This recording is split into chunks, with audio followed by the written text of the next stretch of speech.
বিষয় নিয়ে ভিডিও বানাচ্ছিলাম, আজকে লাইভেও আপনাদের সাথে কথা বললাম যে যারা কন্টেন্ট ক্রিয়েশন করতেছেন, নতুন যারা কন্টেন্ট তৈরি করতেছেন তাদেরকে উদ্দেশ্য করে। তো আমার এক কাকার প্রোফাইলে কাজ করতেন। তো উনি কপিরাইট ভিডিও নিয়ে কাজ করতেন আর কি, শুধুমাত্র ভয়েস ওভার করে ভিডিও করতেন, যার কারণে ওনার প্রোফাইলটাই সাসপেন্ড করে দেয় ওনাকে। ওনার ভিডিও কিন্তু ভাইরাল হয়েছে, একটা ভিডিও প্রায় 6 মিলিয়নের কাছাকাছি ভিউজ। তো অনেক ফলোয়ারও আসছে সেখান থেকে, কিন্তু তার ওই যে কপি কন্টেন্ট, সেই কারণে তাকে প্রোফাইলটা সাসপেন্ড করে রাখছে। তাকে সেট আপও দিয়ে দিয়েছিল ইতিমধ্যে, সেট আপটা সে করতে পারে নাই, যার কারণে প্রোফাইলটা সাসপেন্ড করে দিছে।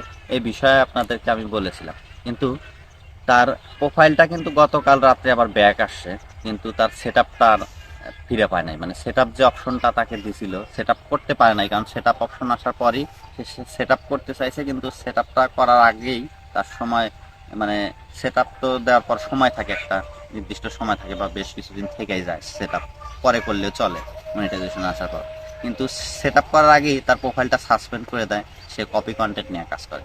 কপি কন্টেন্টের কিছু নিয়ম আছে, যেমন আপনি যদি কোনো কপি কন্টেন্ট নিয়ে কাজ করতে চান, তাহলে হয়তো বা আপনার রিলস ভিডিও হলে আপনাকে 50% রাখতে হবে আপনার নিজের ফেস, আর 50%-এর মধ্যে রাখতে হবে ওই যে কন্টেন্টটা আপনি আসলে কপি কন্টেন্টটা আপনার রিভিউ করতেছেন বা ডুয়েট বানাইতেছেন সেটা আর কি।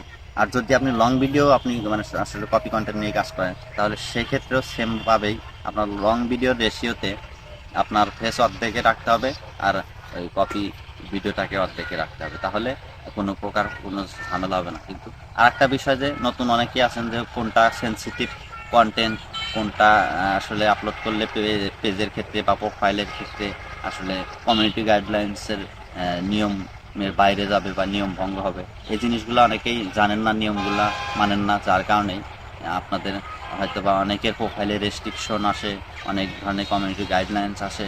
এই জিনিসগুলো একটু ভেবে চিনতে কাজ করবেন। আর আপনারা যারা আছেন, নতুন যারা আছেন, তারা অবশ্যই ইউটিউবে অনেক টেক কন্টেন্ট ক্রিয়েটর আছে, অনেক ধরনের উপদেশ দেয়। তাদের যে যাকে আপনি ফলো করেন না কেন, যার ভিডিও আপনি দেখেন না কেন, তাদেরকে একটু নিয়ম অনুযায়ী তাদের থেকে একটু নিয়মগুলো জানে নেবেন। তাদের ভিডিওতে ওনারা গাইডলাইন্স সম্পর্কে অনেক কিছু তথ্য দিয়ে থাকেন, সেগুলো একটু নিয়ম কানুন মেনে চললেই আপনার প্রোফাইলে বা পেজে কোনো সমস্যা আসবে না, আপনার ভিডিওতে কোনো সমস্যা আসবে না, কোনো পলিসি ইস্যু আসবে না।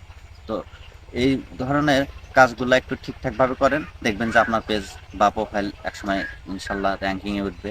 তো আপনি যখন কাজ করতেছেন, ধরেন যে আশা নিয়ে কাজ করতেছেন, আশা ছাড়া তো এমনিতে আর আসেন না। আপনি ফেসবুকে কন্টেন্ট ক্রিয়েশন করতেছেন, স্বপ্ন নিয়েই কাজ করতেছেন যে আপনার পেজটা বা প্রোফাইলটা অনেক একটা বড় হবে, সেখান থেকে আপনি আর্নিং করবেন। তো কপি কন্টেন্ট নিয়ে কাজ করলে হয় কি, কিছু ফলোয়ার আসে। তো ফলোয়ার আসলে ওই ফলোয়ারগুলো হয়তো বা আপনার কাজে আসবে, এটা ঠিক। কিন্তু যে ভিডিওগুলো নিয়ে আপনি কাজ করতেছেন, সরাসরি ডিরেক্টলি আপলোড করে দিতেছেন, এগুলা করলে যদি একটা কন্টেন্টও আপনার এরকম থাকে, তাহলে আপনার পেজে মনিটাইজেশন সেট আপ আসলেও আপনি সেট আপ করতে পারবেন না। সেটা ফেসবুক কিন্তু নিজেই স্পষ্টভাবে বলে দিয়েছে। তো এই রুলসগুলা মাইনা চললে আপনার পেজে ইনশাল্লাহ কোনো প্রকার কোনো সমস্যা হবে না। তো এইগুলা মেনে চলবেন। আর প্রোফাইলে কাজ করার চাইতে আর একটা বিষয়, যেটা যেটা মেন টপিক, সেটা বলি যে প্রোফাইলে অনেকেই কাজ করতেছেন, কিন্তু আমার কাছে যেটা মনে হয়, বা অন্য আরো বড় বড় কন্টেন্ট ক্রিয়েটররা সেম কথাটাই বলে, যে প্রোফাইলের চাইতে পেজে কাজ করা অনেকটা ভালো। কেন? হয়তো বা আপনার প্রোফাইলে অনেক হয়তো আপনার ফ্রেন্ডস আছে, তারা হয়তো বা দেখবে, কিন্তু নিজের পরিচিত সবাই কিন্তু ওইভাবে দেখে না, ইগনোর করে বেশিরভাগ ক্ষেত্রে। আর একটা বিষয় আছে যে প্রোফাইলে কাজ করলে, প্রোফাইলে যদি কোনো ইস্যু আসে, সেই ইস্যুগুলো দূর করানো অনেকটাই টাফ হয়ে যায়। দেখা যায় যে, যেমন এই যে আমার কাকার যে কথাটা বললাম প্রোফাইলে, সেটা কিন্তু সাসপেন্ড করে দিয়েছিল। সে কিন্তু প্রোফাইলে আর লগ ইন করতে পারতেছিল না, 24 ঘন্টার জন্য সাসপেন্ড করে দিয়েছিল। সেখানে বলে দিয়েছিল ফেসবুক যে আপনার প্রোফাইলে যদি কোনো সমস্যা থাকে, আমরা সাসপেন্ড করে দিছি, আমরা যেটা বুঝতে পারছি যে আপনি আমাদের গাইডলাইন্স মানতেছেন না, যার কারণে আপনার প্রোফাইলটা সাসপেন্ড করা হলো।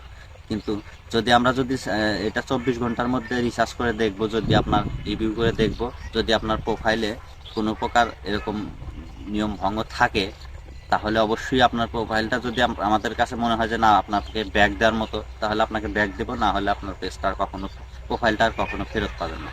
তো তাহলে একটা জিনিস বোঝেন যে প্রোফাইলে আপনি কাজ করতেছেন প্রায় 12,000 বা 15-20,000 আপনার ফলোয়ার হয়েছে, সেই ক্ষেত্রে যদি এই ধরনের কোনো সমস্যা হয়, আপনার প্রোফাইলটা যদি আর কখনো ব্যাক না আসে, তাহলে বুঝতেছেন যে আপনার কতটা খারাপ লাগবে, বা আপনার সকল পরিশ্রমই আপনার বৃথা যাবে, আপনার স্বপ্নটাই ভঙ্গ হয়ে যাবে। যার কারণে আপনার প্রোফাইলের চাইতে পেজে কাজ করাটা অনেক ভালো। কেননা প্রোফাইলে তো ওই যে বললাম যে প্রবলেম হলে আর সেটা সমাধান করা অনেকটাই কষ্ট হয়ে যায়, কিন্তু পেজে যদি কোনো সমস্যাও থাকে বা সমস্যাও আসে, সেগুলো কিন্তু অনেকভাবেই সলভ করানো যায় বা পরবর্তীতে ঠিক হয়ে যায়। তো এই জিনিসগুলো একটু মাথায় রেখে কাজ করবেন। আর ভালো থাকবেন, সুস্থ থাকবেন। Bye bye.